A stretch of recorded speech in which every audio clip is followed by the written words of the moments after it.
Bismillahirrahmanirrahim. Subhanalladzi asra bi'abdihi laylan minal masjidil harami ilal masjidil aqsa alladzi barakna hawlahu linuriyahu min ayatina innahu huwas sami'ul basir. Sadaqallahul azim. Assalamualaikum warahmatullahi wabarakatuh. Al-Fadil Tuan Imam dan Tuan Bilal serta ahli jawatan kuasa Masjid Al-Falah yang berkat ini, muslimin muslimah, ibu bapa yang dirahmati Allah sekalian. Pertamanya saya merafakkan setinggi-tinggi kesyukuran kerana pada hari ini dapat kita bersama-sama menyambung pengajian kita yang sepatutnya kita akan menyambung Mutiara Tasawuf 1. Tetapi saya berhajat pada malam ini bersempena dengan bulan Rejab yang telah menjadi kelaziman di negara kita khususnya. Bila tiba bulannya Rejab, kebanyakannya kita akan membahaskan satu tajuk khusus berkaitan dengan Isra' dan juga Mi'raj. Walaupun di sana ada pendapat yang menyebut bahawa Isra' dan juga Mi'raj ini tidaklah berlaku pada bulan Rejab, sebagaimana yang selalu kita sambut kedatangannya, yang kita isi program pada bulannya. Walaupun begitu, mudah-mudahan ada sedikit pencerahan terhadap isu yang telah dibahaskan oleh ulama sirah ini. Bilakah sebenarnya berlaku Isra' dan juga Mi'raj? Bila bercakap tentang Isra' dan juga Mi'raj, kita akan dapati lebih kurang hampir 20 orang lebih sahabat Nabi sallallahu alaihi wasallam yang meriwayatkan hadis tentang Isra' dan Mi'raj. Dan hampir ke semua disiplin ilmu di dalam Islam membahaskan tentang peristiwa ini. Seperti ilmu tafsir, bila sampai kepada ayat pertama suratul Isra', atau nama lain bagi surah ini iaitulah surah Bani Israel, iaitulah ayat yang kita mukaddimahkan sebentar tadi. Ulama akan ulas tentang Isra' dan juga Mi'raj. Kita buka ilmu hadis, bila sampai kepada babus solah dan bagaimana difardukan solat itu, ulama hadis akan bahaskan tentang peristiwa Isra' dan juga Mi'raj. Kita buka ilmu sirah, kita akan dapati ulama-ulama sirah sengaja menyebut selepas umur baginda 50 tahun, lebih tepat lagi selepas berlakunya peristiwa yang dikenang-kenang dalam sejarah Islam sebagai Amul Huzni, tahun duka cita Nabi. Setelah Nabi kehilangan dua orang yang paling kuat menyokong dakwahnya secara berturut-turut dalam tempoh yang dekat. Khilaf di kalangan ahli sirah, setengahnya mengatakan selepas kewafatan Khadijah, 3 hari selepas itu wafat Abu Talib. Pendapat lain menyebut setelah wafatnya Khadijah 2 bulan selepas itu wafat pula Abu Talib. Tahun ini dikenali sebagai Amul Huzni, tahun duka cita bagi Nabi.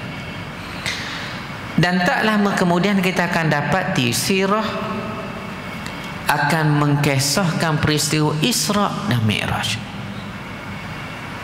Maknanya tuan, Isra' Mi'raj ini satu peristiwa yang dibahaskan oleh kesemua ulama di dalam apa disiplin ilmu sekalipun. Bahkan sebagaimana yang telah kita nyatakan tadi, lebih daripada 20 orang sahabat telah meriwayatkan hadis tentang Isra' dan juga Mi'raj ini. menunjukkan ia satu peristiwa Yang benarlah seperti yang disifatkan oleh Allamatu Muhammad Mutawalli Sya'rawi, seorang ahli tafsir, seorang ulama besar dan waliullah daripada Mesir, meninggal sekitar tahun 1998 yang lalu, lebih kurang dalam 14 tahun yang lalu, mengatakan inilah salah satu mukjizat yang Allah kurniakan kepada baginda, dan mukjizat ini disifatkan sebagai mukjizatul kubra, satu mukjizat yang besar.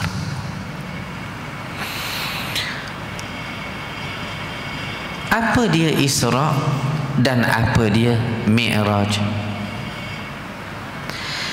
Isra secara mudahnya bermaksud perjalanan Nabi sallallahu alaihi wasallam dari Masjidil Haram Makkatul Mukarramah ke Masjidil Aqsa yang letaknya di Baitul Maqdis, atau nama lain baginya seperti yang disebut oleh para mufassirin di dalam karya-karya mereka seperti Imam Tabari dan Qurtubi, Ibn Katsir dan lainnya.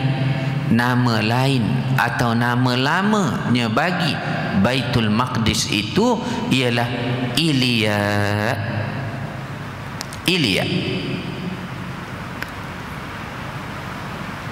Dengan izin Allah Azza wa Jalla. Ini maksud Isra. Dalilnya di mana? Dalilnya sebagaimana yang kita sebut tadi. Subhanalladzi asra bi'abdihi lailan minal masjidil haram Makkatul Mukarramah ilal masjidil aqsa di Baitul Maqdis ataupun Ilya. Ini dalilnya bagi Isra.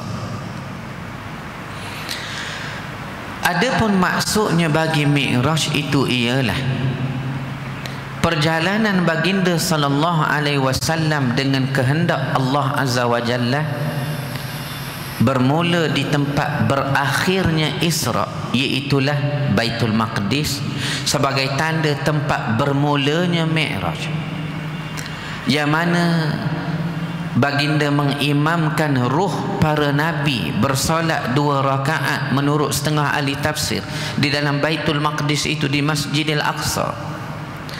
Kemudian merentasi 7 langit. Langit pertama bertemu Nabi Adam, bapa segala manusia. Langit kedua bertemu dengan Nabi Yahya bin Zakaria, John bin Zakaria, dan Nabi Isa bin Maryam, Jesus Christ son of Mary, di langit yang kedua.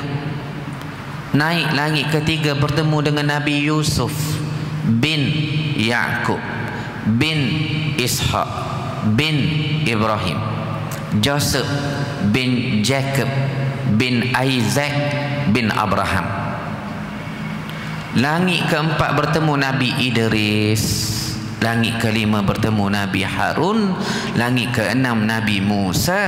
Langit ketujuh bertemu dengan moyang baginda, iaitulah Ibrahim alaihi salam, yang mana katanya ahli tafsir ketika itu Ibrahim bersandar di Baitul Ma'mur.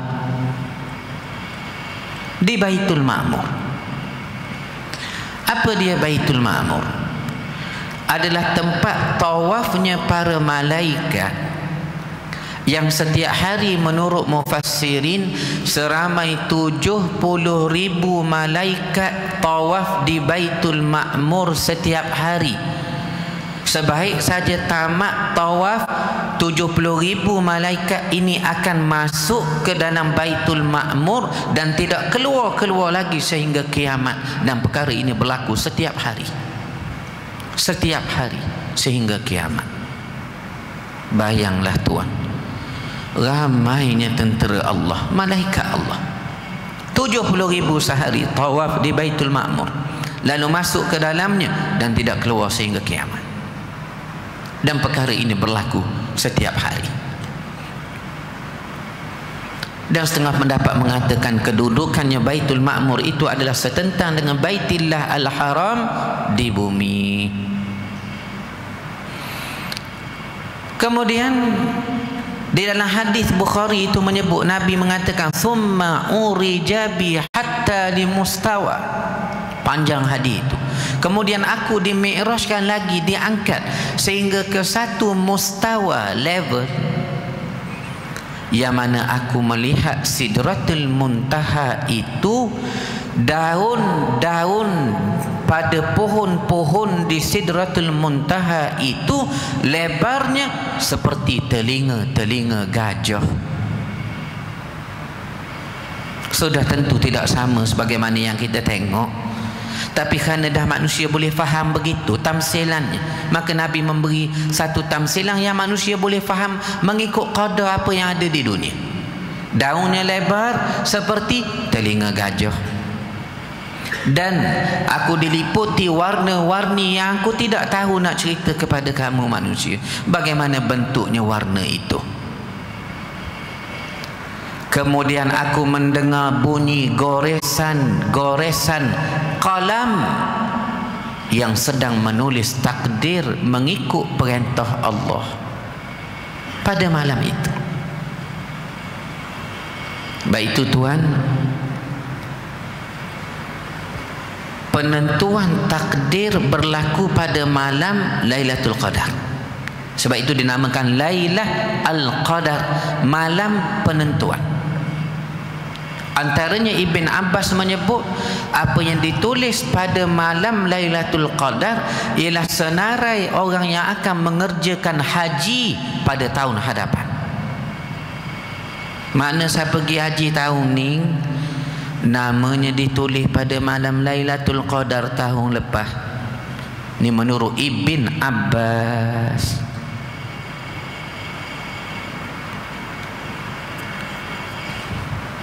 Maknanya tabung haji tak naik lagi nama kita tu. Oh, setahun awal telah ditulis. Kata Ibn Abbas lagi namanya dan nama bapanya. Oh, dibahaslah situ, dicerita panjanglah pandangan para ulama. Kemudian didekatkan baginda sallallahu alaihi wasallam kepada Allah dengan jarak yang paling dekat antara makhluk dengan Khaliqnya, iaitulah qadar dekatnya, iaitulah sekira-kira 2 busur anak panah, sebagaimana yang Allah firmankan dalam Suratul Najmi. Walaupun khilaf di kalangan ulama apakah dalil bagi Mi'raj ini Suratul Najmi ataupun tidak. Dia tak boleh tuan ngajar di Kuala Lumpur ni, saya duduk di Bangi, mengajar di Bangi ke di Shah Alam ke tuan, tempat khilaf kita kena sebut tu. Sebab jemaah kita ni jenis baca. Lama dia kata, tak betul ustaz, di sini kan khilaf, kena sebut tu. Kalau kampung saya tak apa, sebab saya ni orang Ulu Terengganu, Kuala Berang. Hak khilaf tak payah sebut senyap saja, orang tak tanya tau. Jadi tempat tuang-tuang ni tak boleh. Tempat khilaf kena sebut. Khilaf di kalangan ulama. Apakah Suratul Najmi itu merupakan satu dalil yang menceritakan tentang peristiwa Mi'raj?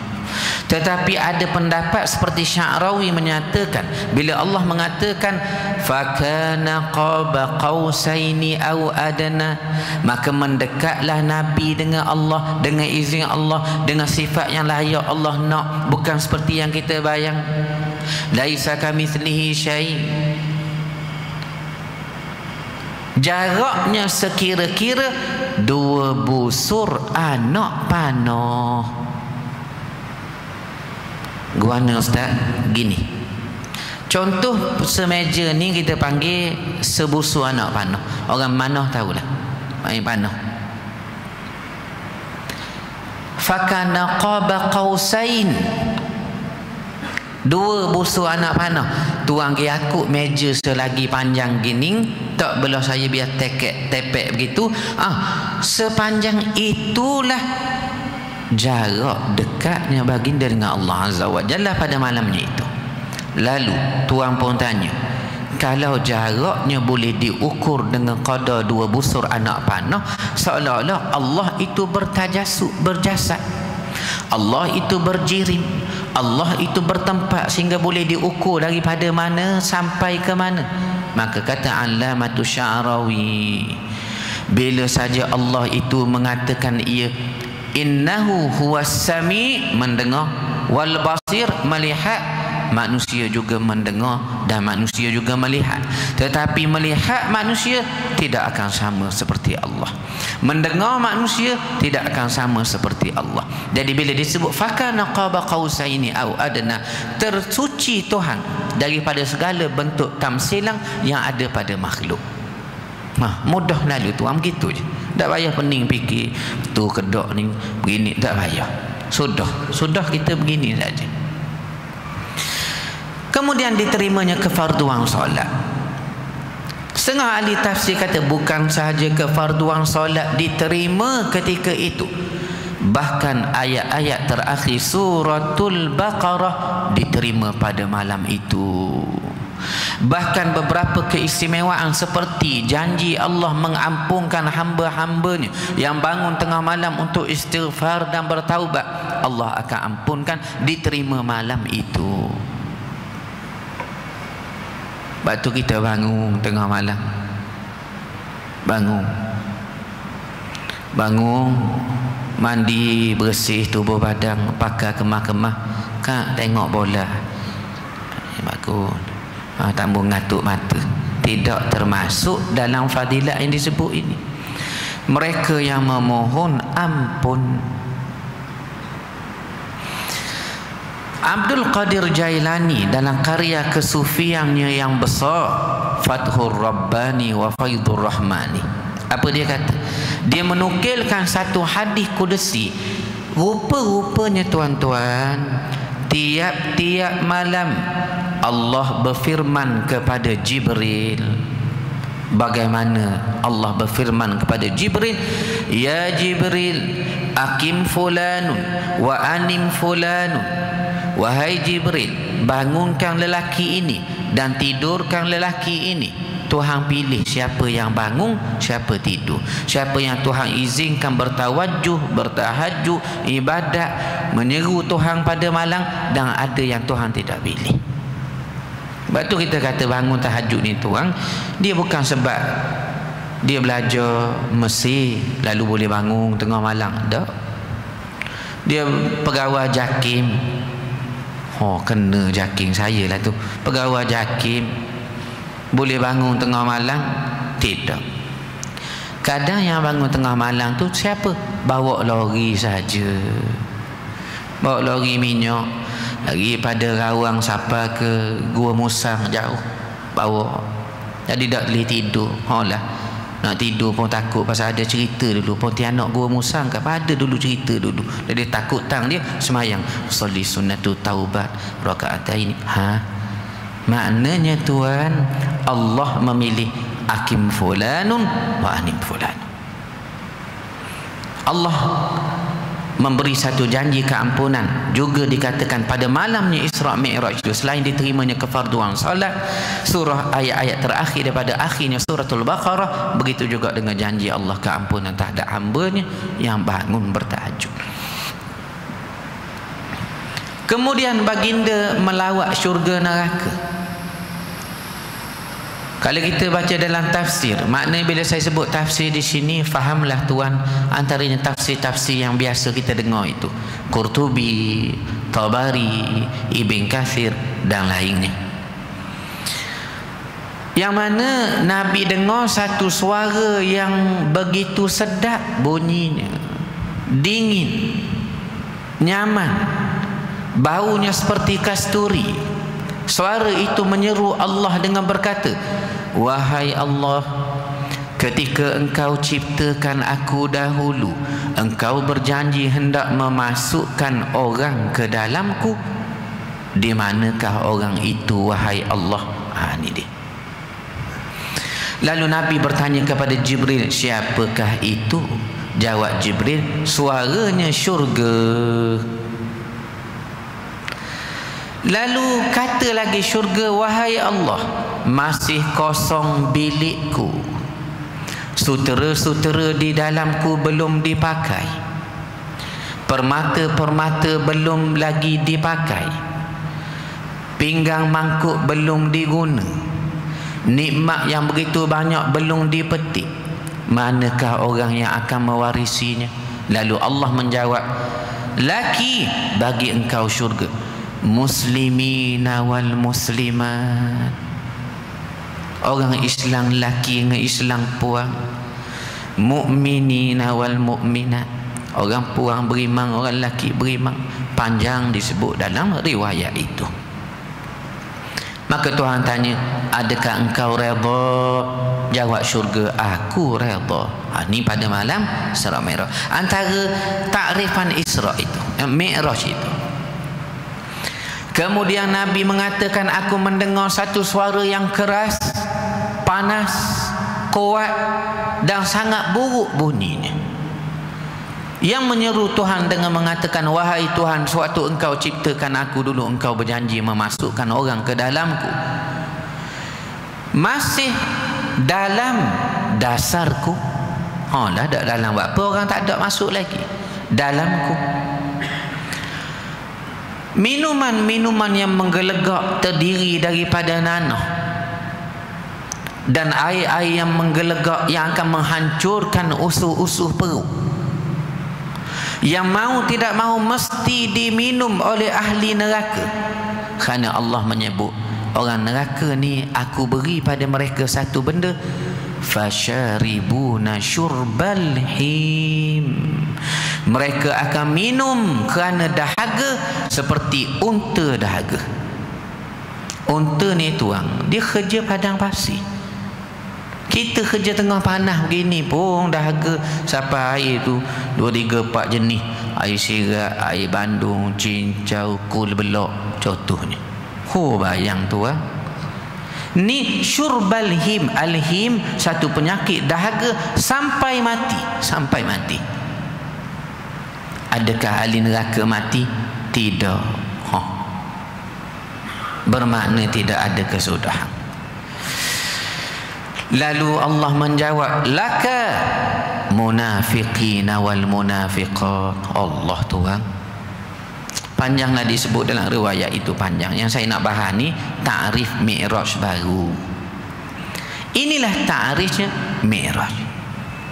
Dalilnya, walaupun dikhilafkan oleh ulama tafsir seperti yang saya nyatakan tadi, itulah katanya daripada suratul Najmi, daripada suratul Najmi yang kita baca, Bismillahirrahmanirrahim, wan najmi idza hawa ma dhalla sahibukum wa ma ghawa wa ma yantiqu 'anil hawa in huwa illa wahyun yuha 'allamahu shadidul quwa dzu mirratin fastawa wa huwa bil ufuqil a'la thumma dana fatadalla fakana qaba qausaini aw adna. Jaraknya seperti 2 busur anak panah. Inilah katanya dalil bagi Mi'raj sebagaimana dinyatakan oleh Allamatus Sya'rawi rahimahullah alaih. Sekarang ada baiknya kita cuba menafsirkan secara mudah.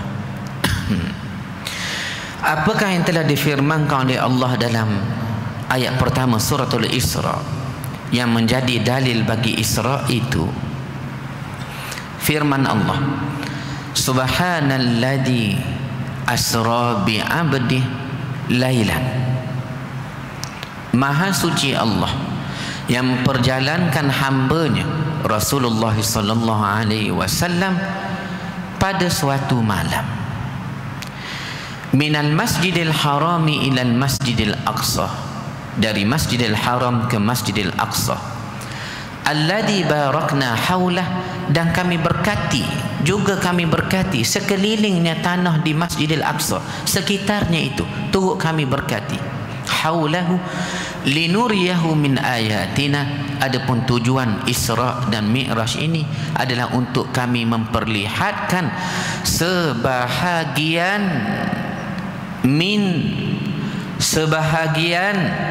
min ayatina, kebesaran kami. Maknanya apa yang Nabi tengok pada malamnya Isra dan Mi'raj itu yang dikhilafkan oleh ulama sirah bilakah berlaku. Antaranya yang dipakai di rumpung Asia ini 27 Rejab tahun 10 kenabian. Itu hanyalah Allah baru nak tunjuk sebahagian sahaja kekuasaan Allah. bukan semua, min sebahagian, ayatina kekuasaan kami. Allah memulakan firman-Nya ini dengan lafaz subhana. Apa maksud subhana? Terjemah mudah, maha suci Allah. Bila kita zikir tuan-tuan, pertamanya cuba tengok baik. Ni dia bahas ni. Hebat Sya'rawi, hebat ulama ni bila dia bahas apa satu-satu kalimah. Dan kita guna tafsir mana ni tuan, maaf sebut je, antaranya beberapa tafsir yang mudah saja. Sya'rawi seperti Ibn Katsir saya nyatakan tadi. Yang dibahaskan pertama, bila Allah menggunakan kalimah subhana, mari kita tengok. Lepas kita semayang, kita zikir dan tahlil. Assalamualaikum warahmatullahi, Assalamualaikum warahmatullahi. Kita pun zikir. Subhanallah, alhamdulillah, Allahu akbar. Subhanallah, alhamdulillah, Allahu akbar. Subhanallah, alhamdulillah, Allahu akbar. Subhanallah, Guana ustaz lama buat contoh macam nak berabi masa je. Tak, nak tuang lama-lama, dengar betul-betul. Subhanallah, alhamdulillah, Allahu akbar. Saya perlahankan sikit lagi ya. Subhanallah, alhamdulillah, Allahu akbar. Saya perlahan, betul-betul perlahan. Tuan dengar betul. Subhana, alhamdu, Allahu, subhana, Allahu, alhamdu. Saya nak tanya tuan ya, siapa-siapa dapat jawab, saya nak beri RM100 betul ni. Tapi duit pun dah bawa pinjam sahabat saya Ustaz Zairi malam ni 100. Kalau tuan tak boleh jawab, saya akan beri jawapan, tapi tuan kena beri RM100 seorang kepada saya. Gini, mengapa bila kita zikir subhanallah kita sebut subhana, bila kita sebut alhamdulillah kita sebut alhamdu, bila sebut Allahu akbar kita sebut Allahu? Sepatutnya tuan, kalau dah alhamdu, kalau dah Allahu, patutnya subhanu lah. Sepatutnya barulah kena zikir tu. Alhamdulillah, Allahu akbar, subhanallah, alhamdulillah, Allahu akbar, subhanallah, baru jadi. Sebab hal lain barisnya depan belakang. Buat apa bila subhan kena na barisnya atas dak depan? Sebab apa? Ini yang dibahas ulama ni. Mengapa diletakkan kalimah subhan itu depan dan na jadinya? Jangan main bahasa Arab ni. Tuan salah bagi lain jadi. Anta laki, anti perempuan. Urdu pun gitu juga. Kerana pengaruhnya dakwah Arab itu, sehingga bahasanya mempunyai tata bahasa. Laki lain, puang lain. Muzakkar, muannas. Me tumhiya kartahu. Contoh ni. Apa maksud dia? Saya cinta kau lelaki sebab kartahu, bagi datang. Me tumhiya kartihu. Saya cinta kau perempuan pasal barisnya bawah kartihu. Main tu. Tamil memang dia tak ada nahu macam Urdu. Nanun nena kadiri keri. Memang betul, bukan kata reka ni tak sungguh. Tak ada nahu ni. Sebab ni saya nak khabar bari amzah dengan ain kita tukar baca dengan maknya, dengan syiddah sakdunya membawa perubahan kepada makna.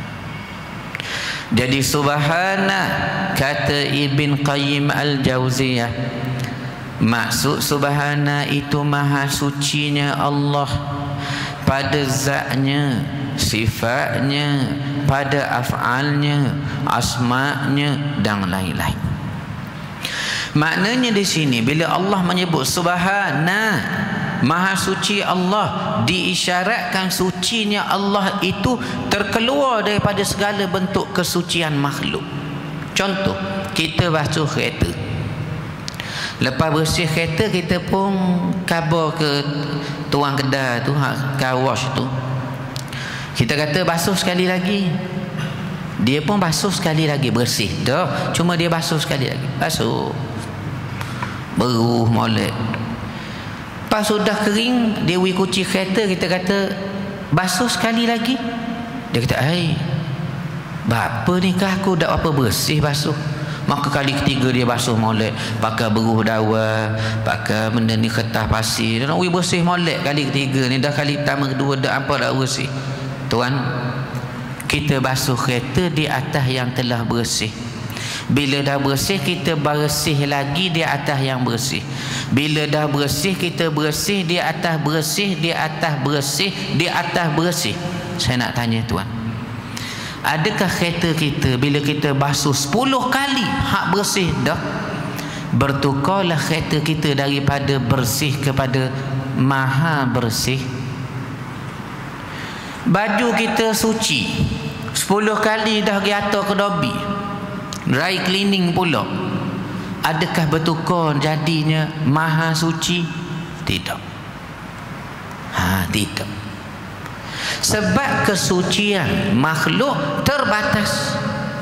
Jadi bila Tuhan masuk dengan isyaratnya subhana, awal-awal lagi kata Ibn Qayyim, tanzihullahu min kulli su', dibersihkan daripada segala kekurangan. Maknanya suci Tuhan ni siapa mu tak boleh nak letak terhad, mu tak boleh nak letak limit, mu tak boleh letak batas seperti makhluk. Lalu kalau selepas ini kami cerita kepada kamu manusia, baginda pergi ke Masjidil Aqsa, kemudian merentasi 7 langit, naik sehingga Sidratil Muntaha, melawat syurga neraka dan beberapa perkara lain, kemudian turun pula di sisi Hatim dekat Masjidil di Baitillah Al-Haram. Setengah riwayat yang dibahaskan kedudukannya kuat ke tidak mengatakan betapa sekejapnya perjalanan Isra' Mi'raj itu sekiranya kamu memegang tempat baginda duduk sepanjang ia Isra' kemudian balik Mi'raj, masih terasa panas sekejap. Dari segi logik akal tak boleh terima, dari segi hukum adat tak boleh terima. Pergi Baitul Maqdis, tuan tahu berapa masa dia ambil? 4 bulan. Itu pun mengikut kedudukan geografi, ribut padang pasir, berubah gunung, menyebabkan mereka terpaksa melalui lereng yang jauh. Kenderaan jenis apa dia pakai?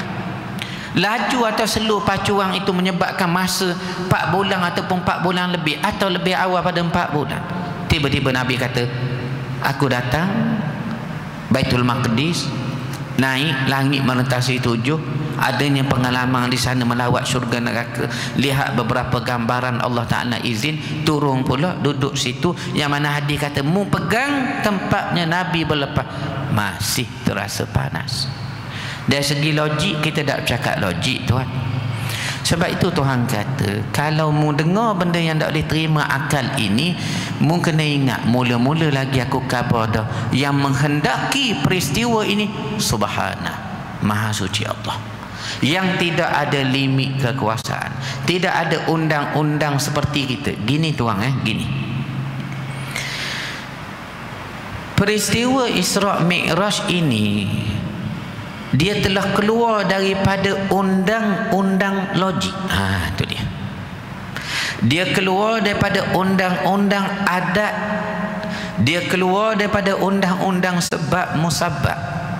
Dia balik kepada Allah yang tidak tertakluk kepada adat, sebab, musabab, logik, tidak. Kerana kudrat iradah Allah yang mengizinkan sesuatu sebab berlaku, adat terlaksana, logik diterima.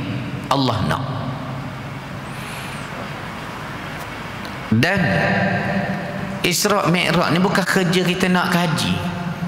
Pergi apa ni, cek jalan berapa ratus ribu kilometer nak berjalan, berapa masa kena test pula, kena pakai alat apa ni hak sukang tu berlari tak. Sebabnya Isra' Mi'raj ini adalah salah satu yang menuntut keimanan, kemantapan keimanan. Kalau mu masih tak boleh percaya, bermakna kamu telah mengkufuri Allah bahawa kudrat iradatnya terbatas. Macam kamu ni orang orientalis, macam kamu orang liberal, macam kamu orang plural. Sebab itulah kamu kata tak masuk akal, kena tafsir pula Quran. Ni tak betul, ni hukum primitif, ni tak. Maka Tuhan mulakan, subhana, maha suci Allah, alladzi asra bi 'abdi. Sucinya Tuhan tu hak mana satu? Yang telah memperjalankan hamba-Nya. Tuhan guna kalimah asra, terjemah bahasa Melayu mudah, memperjalankan. Tuhan memperjalankan Nabi. Orang-orang kafir atau orang utara panggil orang kapiak, saya ni orang Terengganu. Orang kapiak kata, macam mana mu boleh pergi Masjidil Haram, Masjidil Aqsa dalam masa semalam? Kami pergi 4 bulan. Orang kafir ni tidak faham bila Tuhan kata asra, bukan Nabi berjalan, aku bawa berjalan. Selagi mu nampak Nabi berjalan, mu tak boleh terima. Sebab Nabi ni orang berjalan sekejap kena berhenti, kena berehat, tidur sekejap. Macam kita musafir masuk dekat kat Zuhur, kita tidur sekejap di mana-mana masjid kita pergi, kerana ambil sunat qailullah. Dan kerana kita mengaji banyak sikit, pandangan ulama kata qailullah juga adalah berlaku selepas Zuhur pun. Pendapat kata adalah tidur sekejap itu pun dipanggil qailullah. Oleh kerana kita belajar dua pendapat, kita pakai dua-dua itu, tidur terus. Sebelum Zuhur, lepas Zuhur, lepas Asar, lepas Maghrib. Taulah gitu. Kena berhenti, makan, lengah, berehat. Tu kalau Nabi berjalan. Tuhan tak kata Nabi, Tuhan kata asra, diperjalankan Nabi. Subhanalladzi asra bi 'abdihi, diperjalankan Nabi itu. Dan Tuhan guna kalimah pula, yang aku buat jalan tu siapa? Bukan Nabi, bukan Rasul, tapi hamba-Ku. Tuhan guna kalimah abdu, al-abdu, hamba. Tuhan boleh guna perkataan subhanalladzi asra bi nabiyhi, boleh. Subhanalladzi asra bi rasulihi, boleh. Tapi Tuhan tidak guna perkataan itu, walaupun Nabi itu adalah Nabi dan Rasul. Sebaliknya Tuhan sengaja guna perkataan bi'abdihi, hamba-Nya. Mengapa digunakan perkataan hamba? Kita akan sambung sekejap lagi insya-Allah.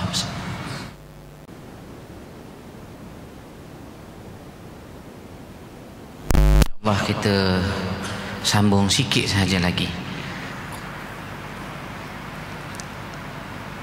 Jadi Nabi diperjalankan oleh Allah Azza wa Jalla dalam peristiwa Isra' dan Mi'raj, sehingga bila kita melihat kalimah Asra itu, kita boleh kembalikan perkara yang tidak masuk akal ini kepada kekuasaan, kudrat, iradat Allah Azza wa Jalla yang tidak terhad ataupun limit batasan kekuasaannya.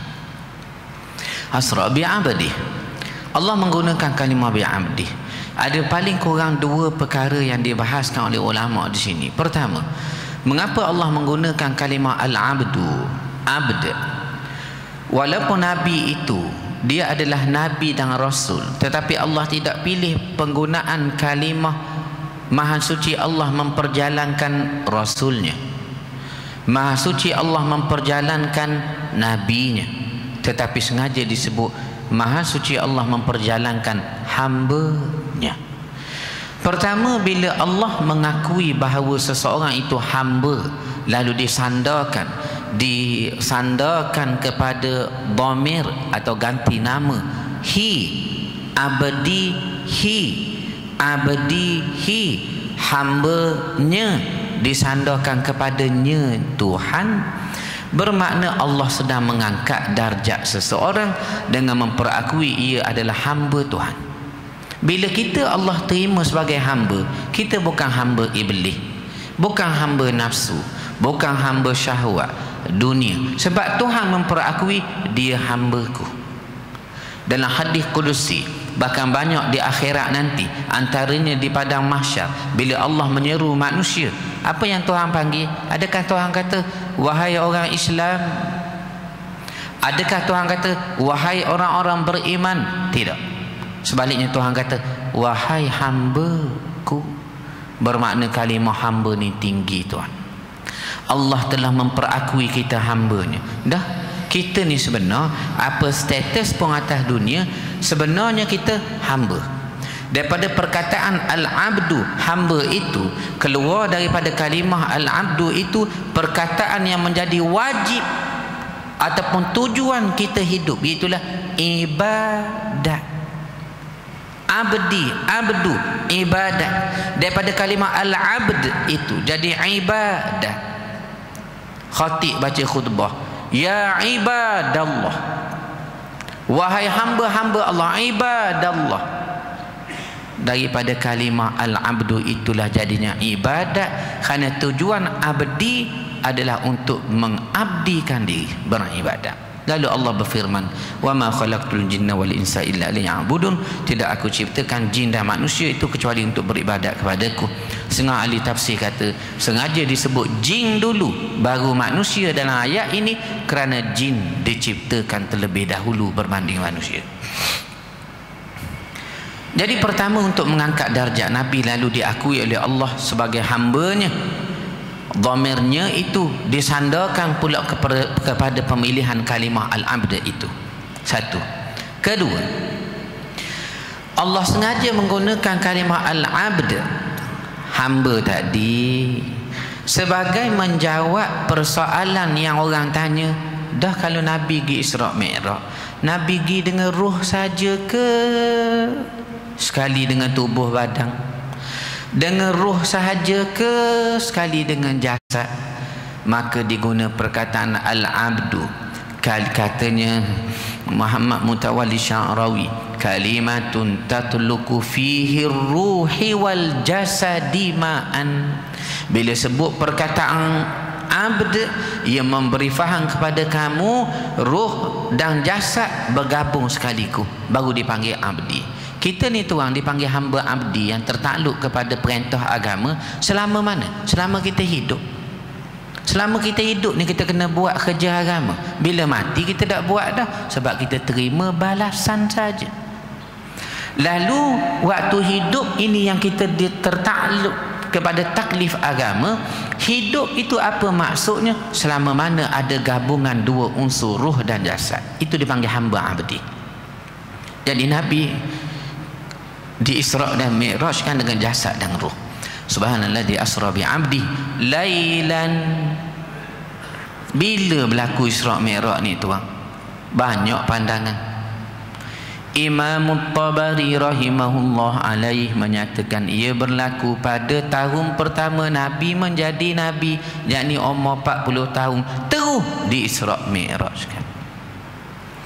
Manakala Imam Qurtubi menyatakan ia berlaku ketika tahun 5 kenabian, umur Nabi 45 tahun, berlaku Isra' Mi'raj.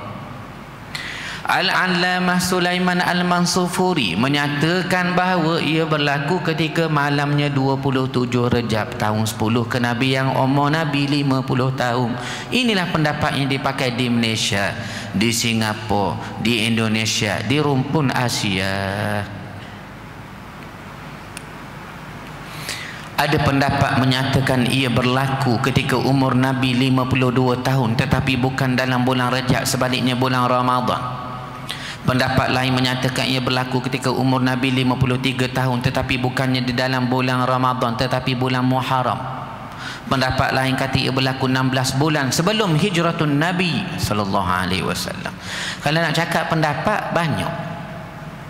Dah sebanyak-banyak pendapat ni, hak mana saya nak pakai? Wallahu a'lam. Bahkan 27 Rejab yang kita sambut ini, kajian ulama mengatakan tidak tepat. Kita bukan nak khabar tak tepat tu, nak sambut lah, pasal bukan berkaitan akidah. Takut nanti tuan kata, sudah tak tepat sah. Saya dah minta cuti nak pergi ke Bukit Merah ni, macam mana dengan keluarga? Ke kena batal? Tak perlu. Nak sambut ke sambut je lah, pasal tak ada kaitan akidah. Cuma nak khabar kajian itu banyak. Mengapa mereka kata tidak tepat? Sebab umum ulama sirah mengatakan bahawa Khadijah radhiyallahu anha sepanjang hayatnya tak pernah sekali pun semayang. Dengar siapa perhabis tu orang, jangan ustaz saya nak balik, dengar apa perhabis ni bahaya kalau berhenti sini. Khadijah tidak pernah semayang walau satu waktu pun dengan cara semayang syariat Nabi kita. Dah semayang ke tak semayang dengan syariat Nabi terdahulu. Nabi kita Muhammad sallallahu alaihi wasallam telah semayang tuan sebelum menerima kefarduan solat. Ibadat semayang telah ada lama dah, macam puasa. Kama kutiba alal ladina min qablikum. Sama semayang pun gitu. Semayang Nabi terdahulu sama, ada rukuk dan sujud. Apakah betul ada rukuk dan sujud? Ya. Di mana dalilnya? Tuan baca dalam suratul Kahfi antaranya. Apa katanya? Lanattakhidanna alaihim masjida. Kami nak jadikan sebahagian daripada ruang gua ini untuk kami tempat sujud semayang. Dalam surah Ali Imran, Allah mengilhamkan kepada Maryam, ibunya pada Isa bin Maryam, ya Maryam, oh Mary, ya Maryamu kunuti li rabbiki wasjudi sujud, warkai raka' ma'ar raki'in. Telah ada ibadat sujud. Bahkan tempat Nabi berlepas namanya Masjidil Haram. Apa maksud masjid? Tempat sujud. Oh, mana dah ada ibadat sujud, sudah ada. Baik itu Nabi mengimamkan solat ruhnya para Nabi di Baitul Maqdis dengan solatnya 2 rakaat. Itu solat yang macam mana Nabi buat sedangkan Nabi belum terima kefarduan solat di Sidratil Muntaha. Solat seperti syariatnya Nabi terdahulu. Jangan sampai ada yang buat ajaran baru kita tidak perlu solat sehingga umur 50 tahun sebab Nabi baru naik ketika itu dan baru semayang selepas itu. Ini berlaku ajaran sesat di Kuang, Selangor. Lalu takut-takut nanti wa na'uzubillah ada pula ajaran baru. Sebelum umur 50 tahun kita hendaklah semayang 2 rakaat saja pagi dan petang. Sebab umur Nabi 50 baru mayang 5 waktu sehari semalam. Jangan tuan. Kalau ada tu tak lain jemaah USJ lah tu, pasal di sini baru saya khabar ni. Baik. Kita nak habis dah ni, nak habis. Ni muqaddimah Isra' Mi'raj sahaja.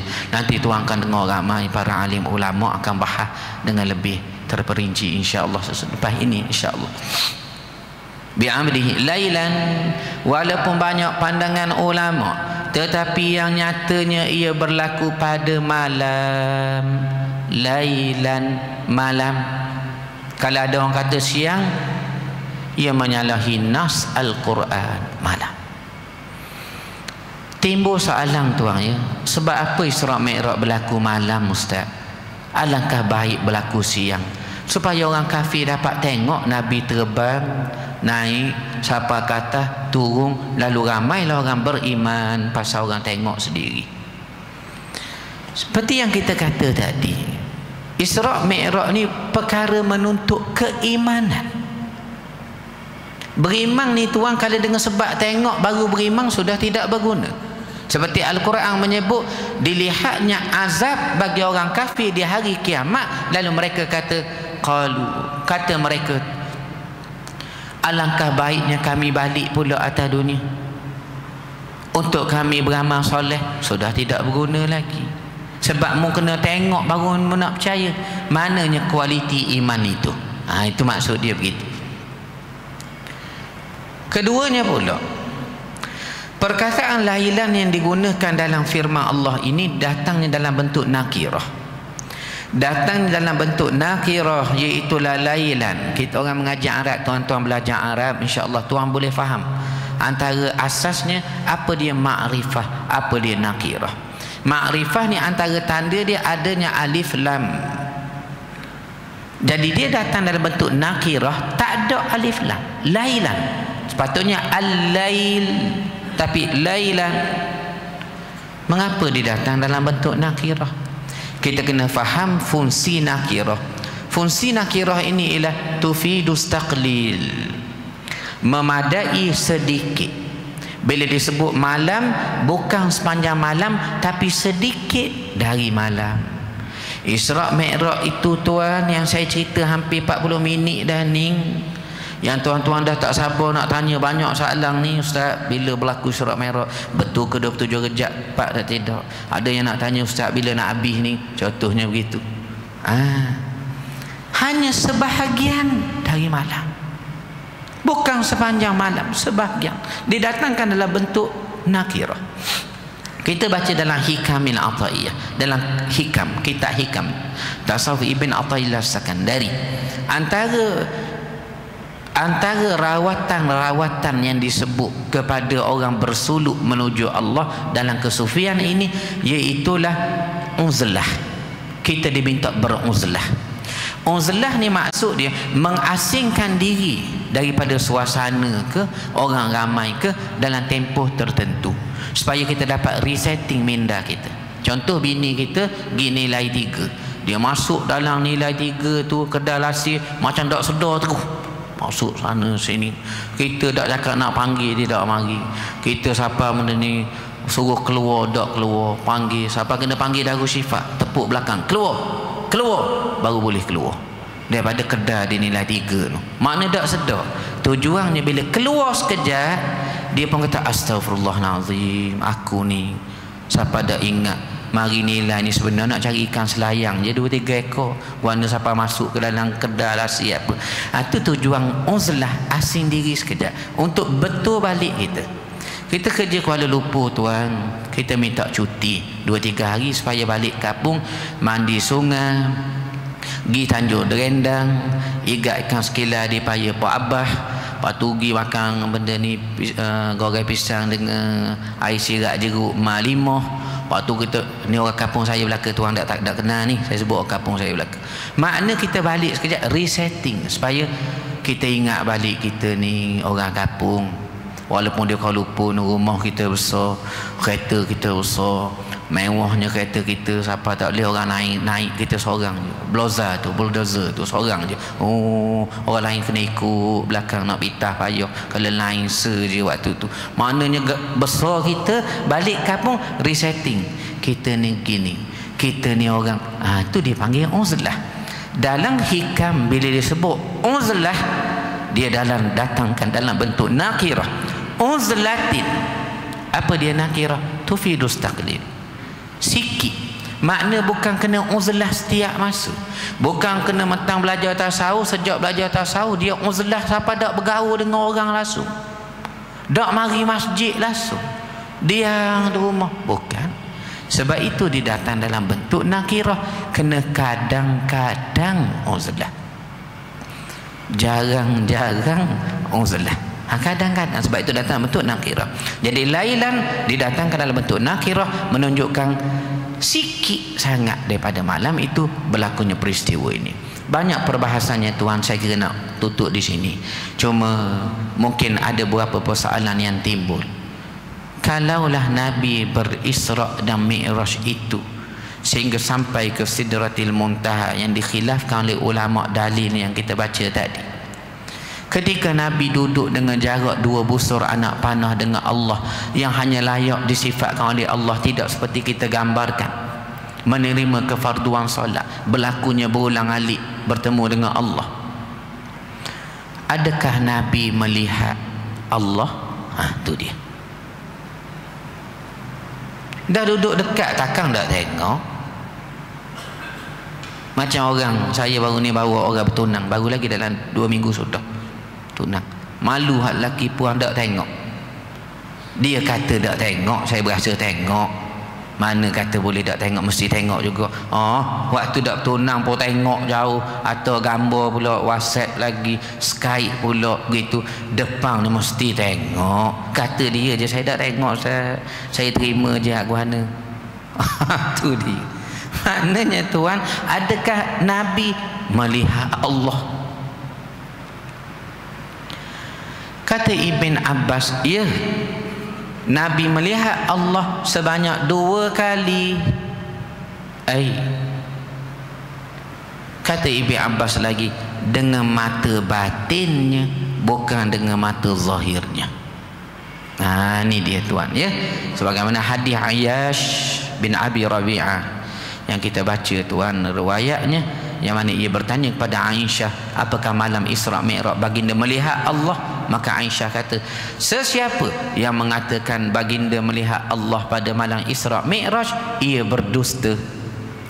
Atau sesiapa yang mengatakan ia mengetahui salah satu daripada 5 perkara yang Allah rahsiakan kepada manusia, seperti yang disebut dalam ayat terakhir surah Luqman itu, yang tuan akan baca nanti, tuan akan tengok nanti balik nanti, maka ia berdusta. Antaranya pertama, innallaha indahu ilmu sa'ah, bila berlaku kiamat. Kalau ada orang kata dia tahu, dia berdusta.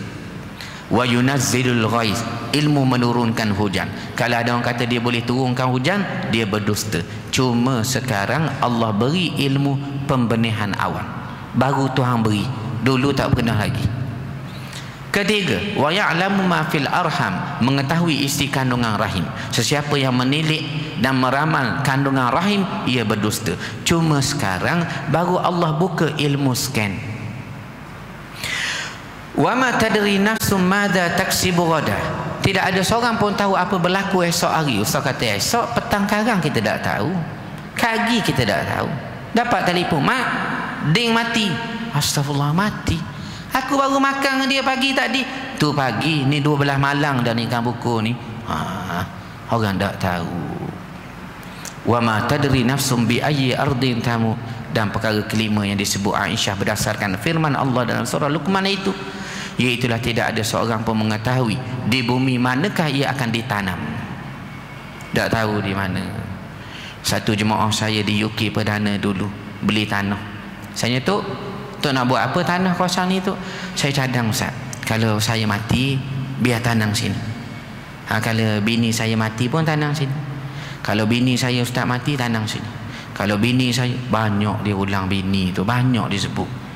Anak sini, cucu, cicit, cuy, capai, lambai, tanang sini belaka. Dia pergi ke umrah, naik PIA, Pakistan International Airlines, transit Karachi. Saya pernah naik lah Pakistan, takut tuan. Wayar tu nampak keluar je. Takut kita tengok wayar, takut. Sampai di Karachi, gelecoh apa benda ni? Allah, apa benda dipanggil ni? Tergelincir. Kamu Dewan Bahasa Pustaka kata gelecoh, bahasa Terengganu. Gelecoh. Di sana rebah mati, tanam di Karachi. Allah Tuhan. Wa ma tadri nafsum bi ayyi ardin tamut. Tak ada orang tahu di mana ia ditanam. Memang kita boleh wasiat kepada anak kita, mak, mula anak sulung ayah yang paling bagus sekali. Sebanyak-banyak anak ayah, mula paling bagus. Ayah berwasiat kepada kamu, kalau ayah mati esok, mu tananglah ayah sebelah makam Rasulullah sallallahu alaihi wasallam. Siapa nak ikut, walaupun kita wasiat, tertakluk kepada orang hidup. Inilah tuan muqaddimah, pembukaan. Mudah-mudahan tuan dapat sedikit panas sikit semangat dalam bulan Rejab ni, sebelum kita akan dengar banyak lagi para guru-guru kita untuk membentang tentang Isra Mi'raj ini melalui pelbagai sudut dan juga pandangan. Aku qauli hadza wa astaghfirullahal azim li wa lakum. Buku Isra Mi'raj ini telah saya tulis tahun lepas. Malam ini saya tak bawa, tapi saya akan tinggal di masjid ini. Tuan-tuan boleh dapatkan melalui sahabat saya Imam Zuhairi. Isra Mi'raj, rahsia dan hikmahnya. Wallahu ta'ala a'lam. Mari kita baca Fatihah sekali, hadiah pada mak ayah dan guru-guru kita. Mudah-mudahan mereka selamat dan kita terlebih selamat. Al-Fatihah.